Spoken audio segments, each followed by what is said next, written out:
Alright, here we go again. That time of the year. The birds are chirping, the sun is shining, and your room above the garage has somehow turned into the surface of the sun. Or maybe you're just like me, and anything above 22 degrees feels like a personal attack. Either way, the portable AC is making its annual comeback.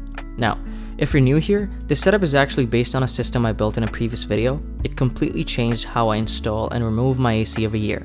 So if you want to build the same setup, I'll link the video above and down in the description. The goal of today's video is simple: show you just how quick and easy installing one of these units becomes once that system is already in place. So let's get started. First things first, make sure your window and the surrounding frame are clean and free of dust. The Velcro needs a clean surface to stick properly, and a few minutes of cleaning now will save you a lot of frustration later. Once that's done, grab your custom window seal and line it up with the Velcro strips, and run your hand along the entire perimeter to make sure you have a good seal. And before we go any further, make sure your window is actually open before turning the unit on. I know that sounds obvious, but trust me, someone's going to forget.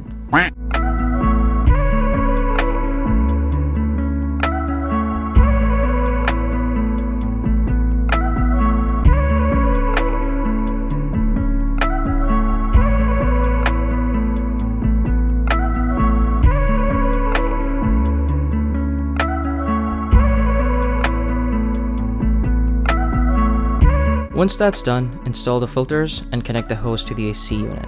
One thing I noticed, there is a correct orientation for the hose connection. If you find yourself forcing it, stop. You're probably doing it wrong. And speaking of things going wrong, I'll leave all my mistakes in the video. I think that's more useful than pretending everything went perfectly fine the first time. This was mistake number 1, and there will be more. Now, it's time to route your exhaust hose. Every room is different, so there's no perfect way to do this. In my case, I'm using this bicycle hook I installed earlier to keep the hose off my piano. I'll fast forward through this part because it's honestly just trial and error depending on your space.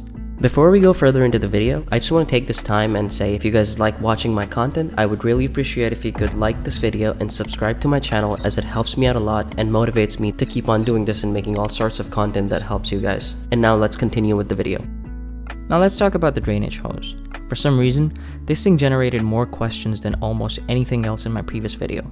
This unit supports 2 drainage methods. The first is the traditional approach, where you wait for the unit to fill up and then you drain it manually. The second is continuous drainage, which is what I use. All you have to do is connect the hose to the upper drain port and direct the water into a container of your choice.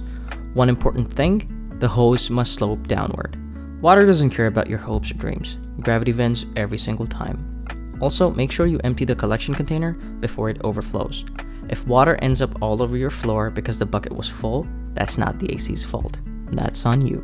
With that sorted, it's time for the hose cover. This helps reduce the amount of heat radiating back into the room through the exhaust hose. It might not seem like a big deal, but the difference is actually noticeable. Ideally, you'd cover the entire hose, but this works well enough for my setup. I go into a lot more detail on this in my previous video, so check those out if you're interested in the reasoning behind everything.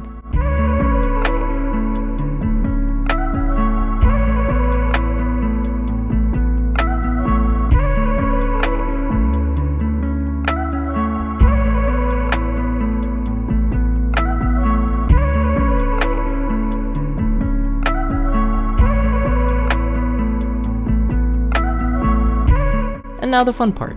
Turn the AC unit on. As it starts running, take a minute to inspect the entire system. Run your hand around the window seal, the hose connections, and honestly, any attachment points.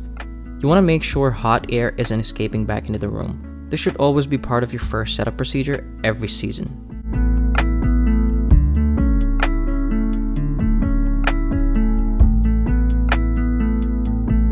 If everything looks good, switch it over to cool mode and enjoy. Now here's mistake number 2. I installed the hose after connecting the hose to the window seal. Don't do that.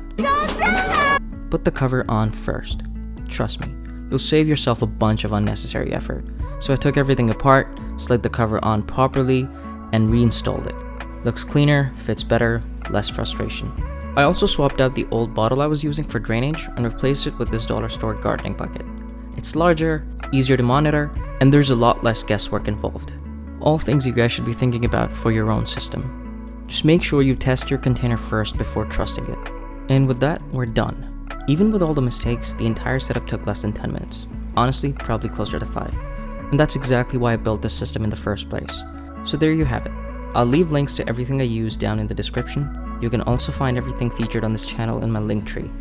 If you found this video helpful, leave a like, subscribe, and I'll see you in the next one. Peace.